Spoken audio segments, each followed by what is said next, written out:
दोस्तों नमस्कार। सरकार से आप लड़ नहीं सकते हैं और लड़ने का मतलब यह है कि सरकार अगर मनमानी पर उतर आए तो फिर आप नकेल कस नहीं सकते हैं। सवाल पार्लियामेंट के भीतर का नहीं है, सवाल तो सुप्रीम कोर्ट तक का है। सरकार के पास जितने हथियार, जितने औजार, जितना सिस्टम अपने अनुकूल चलाने का होता है और संविधान की दुहाई देनी हो या फिर संसद की ताकत को दिखाना हो, सरकार से टकराना यकीनी तौर पर बहुत मुश्किल काम है। और सरकार अपने आप को बचाने और चलाने के लिए क्या क्या उपाय कैसे कैसे कर सकती है, और अगर ध्यान दीजिए तो सुप्रीम कोर्ट ने दो जगहों पर नकेल कसी। पहली नकेल उसने चुनाव आयोग को लेकर कसी, जब चुनाव आयुक्तों की नियुक्ति सरकार खुद ना करे बल्कि उसमें भी 3 सदस्य हों और उसमें एक की मौजूदगी चीफ जस्टिस की होनी चाहिए। सरकार ने उसे भी पलटने का रास्ता बना लिया। दूसरी महत्वपूर्ण बात ईडी चीफ को लेकर आई कि ईडी के चीफ को एक के बाद एक लगातार एक्सटेंशन कैसे मिलता है। तो अंतर्राष्ट्रीय तौर पर शुरुआती दौर में सरकार ने उनके रिटायरमेंट के बाद 1, 2, 3 तीसरे एक्सटेंशन को 15 सितंबर तक बढ़वा ही लिया कि अंतर्राष्ट्रीय तौर पर जो भी फाइनेंशियल इरेगुलेटरीज होती है उसमें भारत का प्रतिनिधित्व तो उसी शख्स को करना चाहिए जो समूचे मामले को जानता है। सुप्रीम कोर्ट ने कई तरीके से नकेल यह कहकर कसने की कोशिश की कि आपके पास सिर्फ एक ही व्यक्ति है जिसका नाम संजय मिश्रा है, जो ईडी के चीफ हैं, जिनको 3 एक्सटेंशन मिल चुका है। दूसरा कोई व्यक्ति नहीं, तो यह व्यक्ति नहीं रहेगा तो क्या काम रुक जाएगा, थम जाएगा?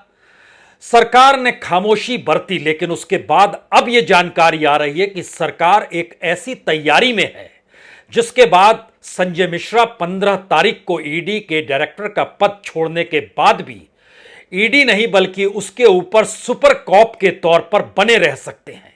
और सरकार यह तैयारी बिल्कुल इस तरीके से कर रही है जैसे इस देश के भीतर में नेशनल सिक्योरिटी एडवाइजर होते हैं, जिस तरीके से प्रिंसिपल सेक्रेटरी होते हैं, जिस तरीके से एक पद सृजित किया गया सीडीएस का, तो क्या ऐसे में चीफ ऑफ इन्वेस्टिगेशन ऑफिसर यानी सीआईओ एक नया पद सृजित करने की तैयारी सरकार अब करने जा रही है, जिसका मतलब बहुत साफ है कि इस देश में जो प्रीमियर जांच एजेंसी सीबीआई और ईडी है, इन दोनों के ऊपर जो शख्स होगा वह चीफ इन्वेस्टिगेशन ऑफिसर के तौर पर होगा और इसको रिपोर्ट सीधे प्रधानमंत्री को करनी होगी। और चूंकि यह व्यक्ति किसी डिपार्टमेंट का चीफ नहीं होगा बल्कि इन्वेस्टिगेशन ऑफिसर के तौर पर होगा, जो एक लिहाज से सलाहकार हो जाता है सरकार का, जैसे चीफ ऑफ डिफेंस स्टाफ हैं या नेशनल सिक्योरिटी एडवाइजर हैं या फिर प्रिंसिपल सेक्रेटरी प्राइम मिनिस्टर के होते हैं।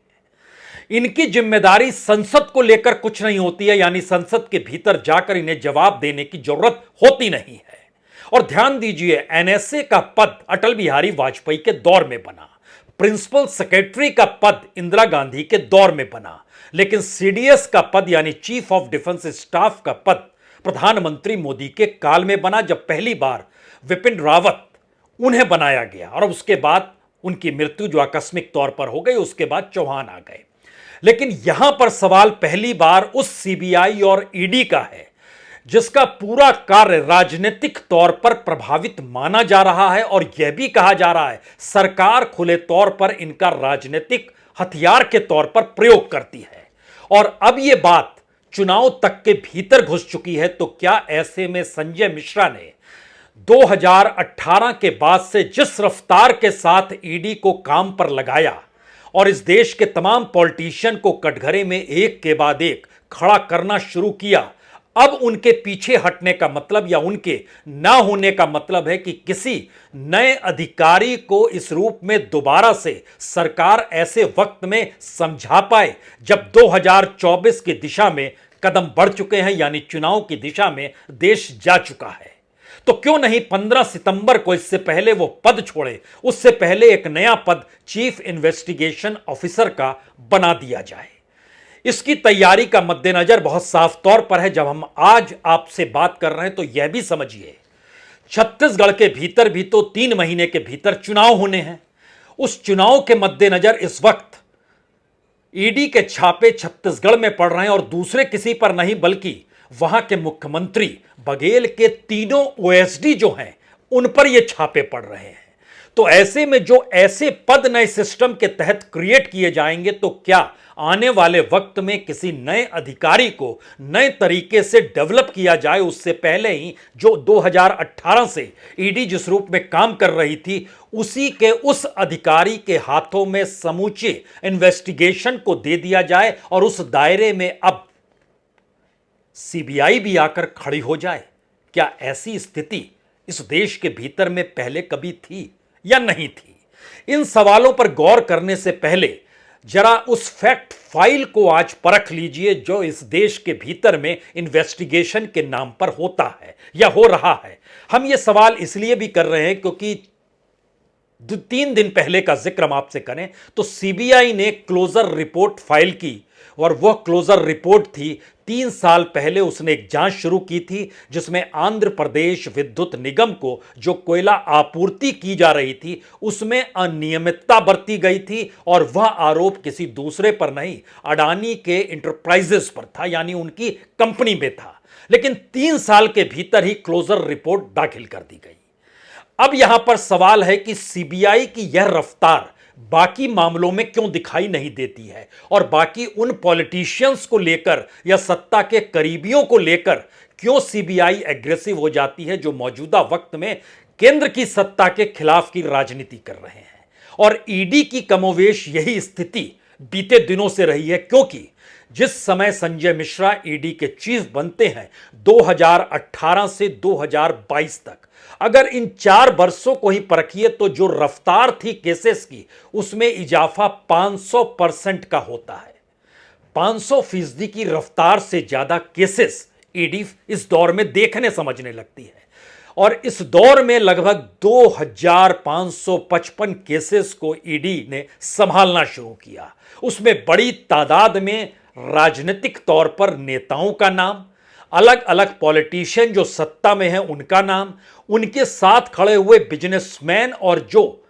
पैसे की पाइपलाइन पॉलिटिकल तौर पे फंडिंग करती है अलग अलग राज्यों में जो छत्रपों के तौर पर काम कर रहे हैं और बीजेपी के खिलाफ राजनीति करते हैं उनको गिरफ्त में लेने की शुरुआत की। हो सकता है आपके जहन में यहां पर मनमोहन सिंह के कार्यकाल को भी याद करने की सोचने लगे हो तो जरा सोचिए 2004 से लेकर 2014 के बीच में 112 सर्च ईडी ने किए थे और 5346 करोड़ की संपत्ति एसेट उसने अटैच की थी।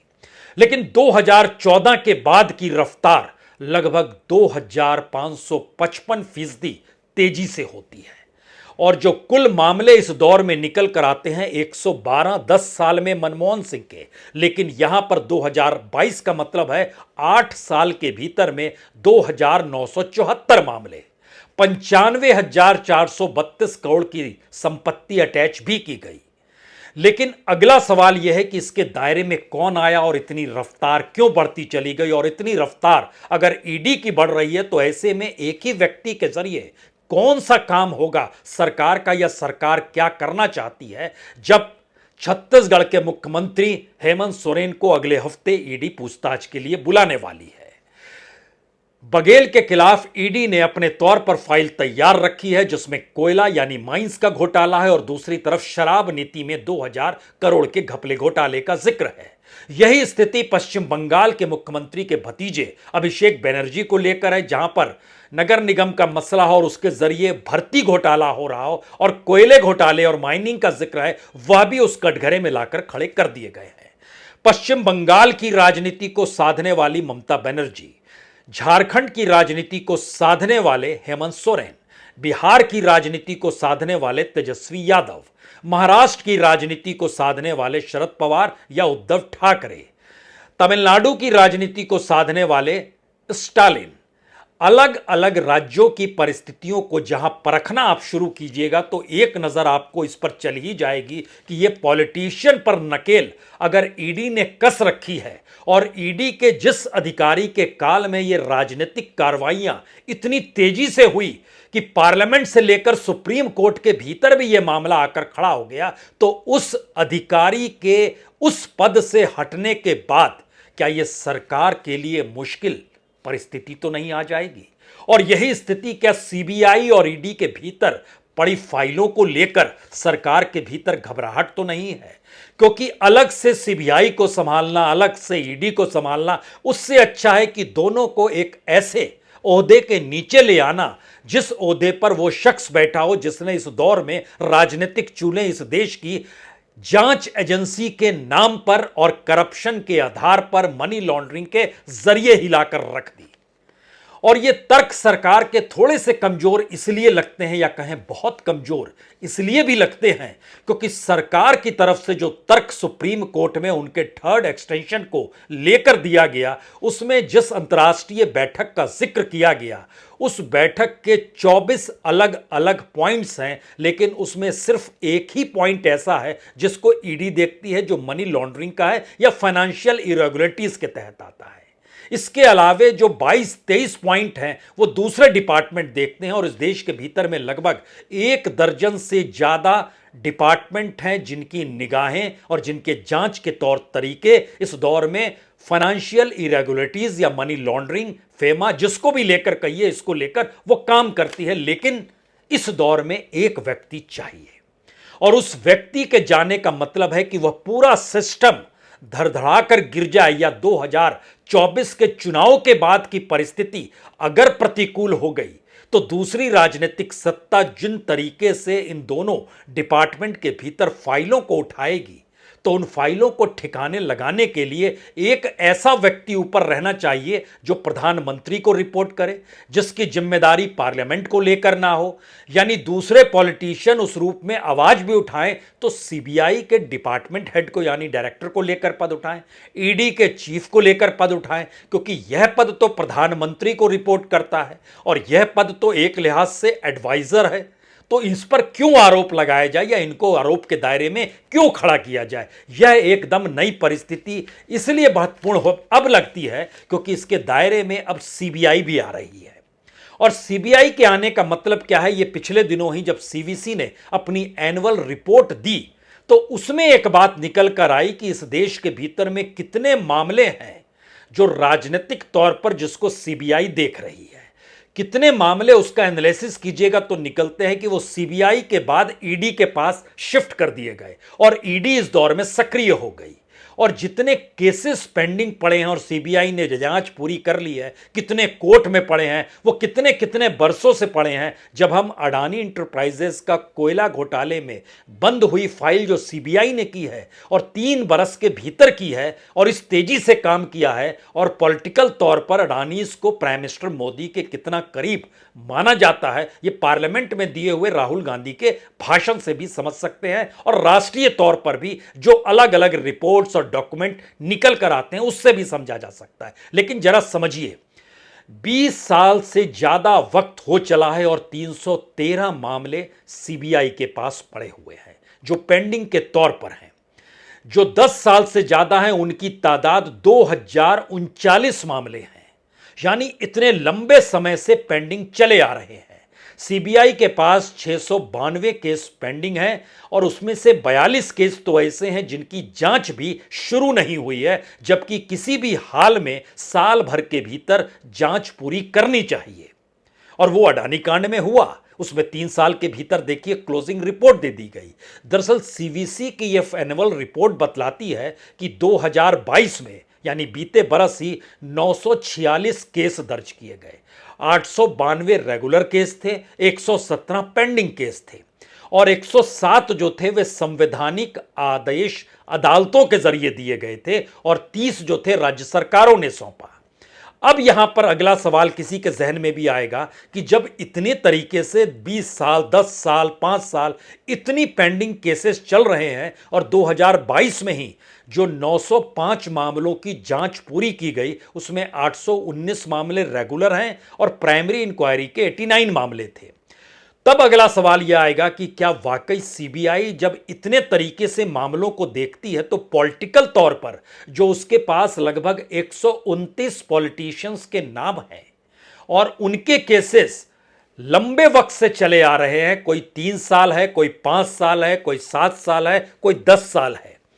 उनके मामले की कार्रवाई पूरी क्यों नहीं हो पाई और क्यों नहीं हो पाती है, तो सीबीआई क्या पहला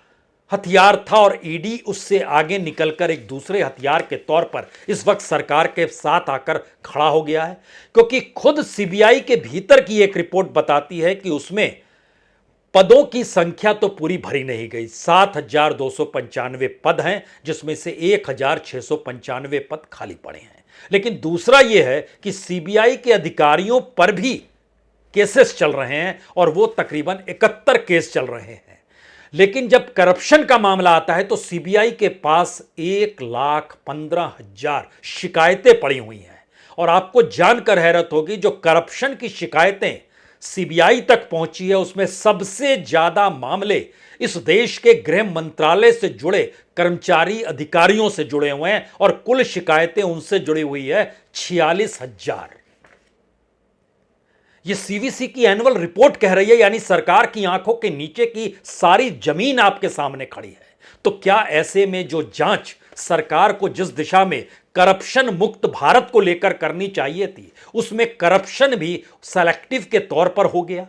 और एक ऐसी परिस्थिति आ गई राजनीतिक तौर पर कि वो फाइलें जो सेलेक्टिव तौर पर सरकार पॉलिटिकल एजेंडा कहें या पॉलिटिकल हथियार कहें उसके तहत ईडी का इस्तेमाल कर रही थी, तो अब उसमें उसकी जरूरत पड़ गई कि इससे पहले 15 सितंबर को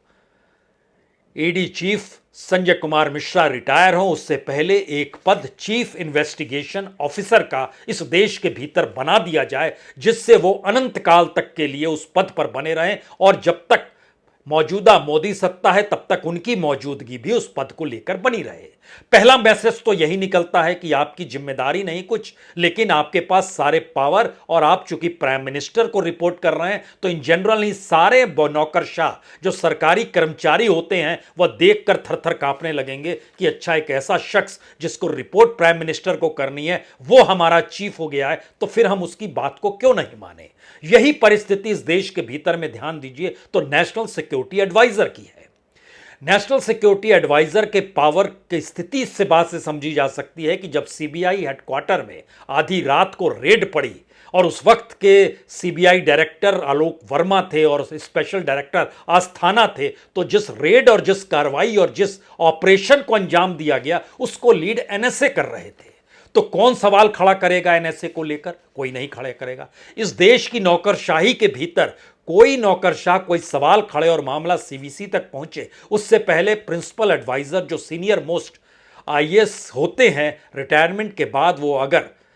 एडवाइजर के तौर पर प्राइम मिनिस्टर हैं और सीधे वो प्राइम मिनिस्टर से ही बातचीत कर रहे हैं, तो उनकी बातों को कौन अनदेखा करेगा। इसी तरीके से सीडीएस को लेकर भी बात उस दौर में उठी, लेकिन सवाल इस दौर में सिविलियन कामकाज, इस दौर में पॉलिटिकल कामकाज, इस दौर में राजनीतिक सत्ता के अनुकूल सिस्टम को बनाने के तौर तरीके, ये सारी चीजें एक झटके में आपके सामने रेंगने लगेगी। क्या ऐसी स्थिति खड़ी की जा रही है?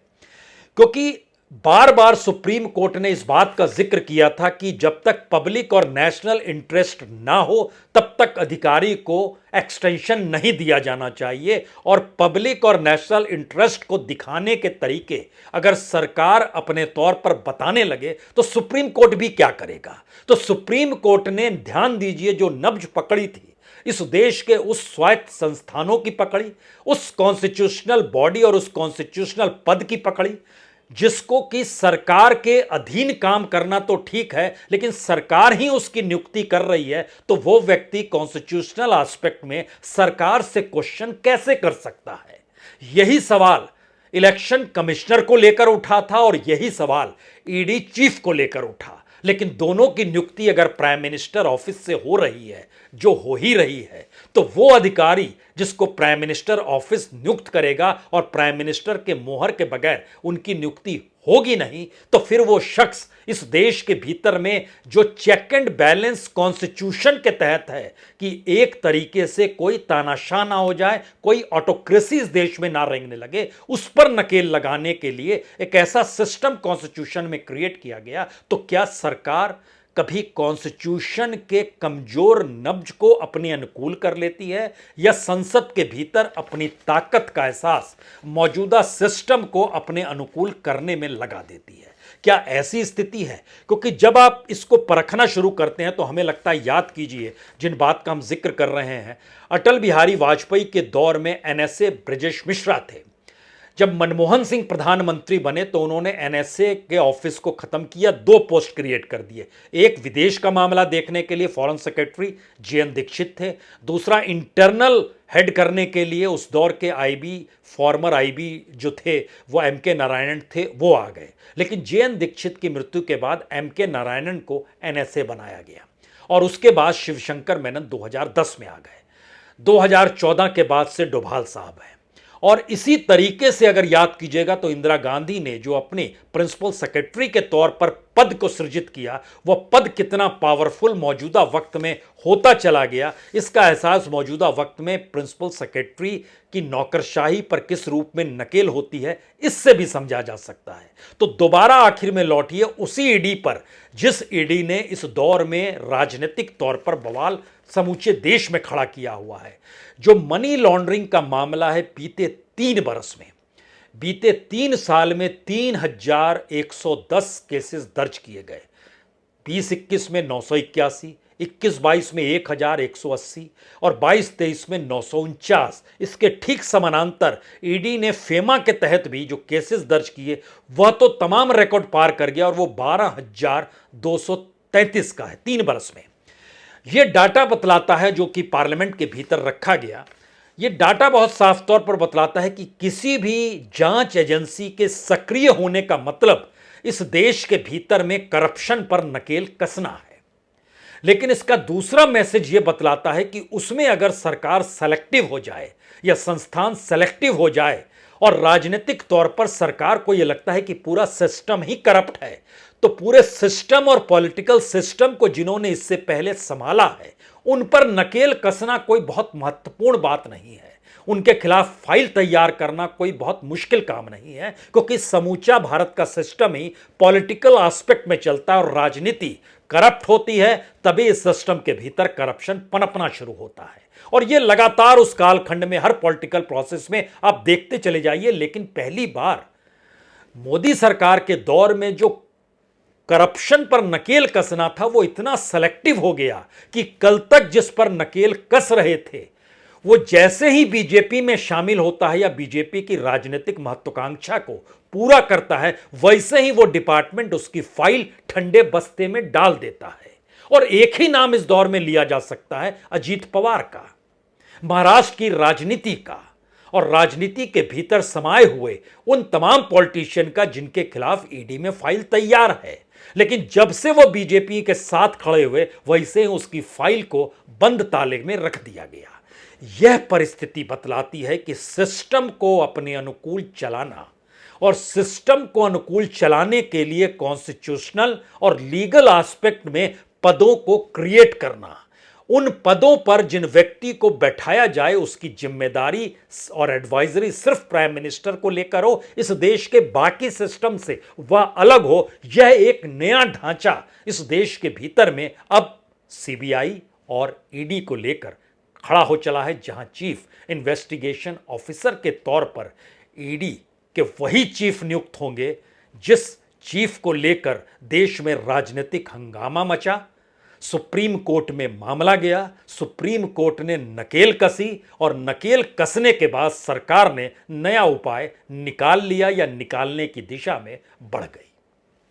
बहुत बहुत शुक्रिया, बहुत बहुत शुक्रिया।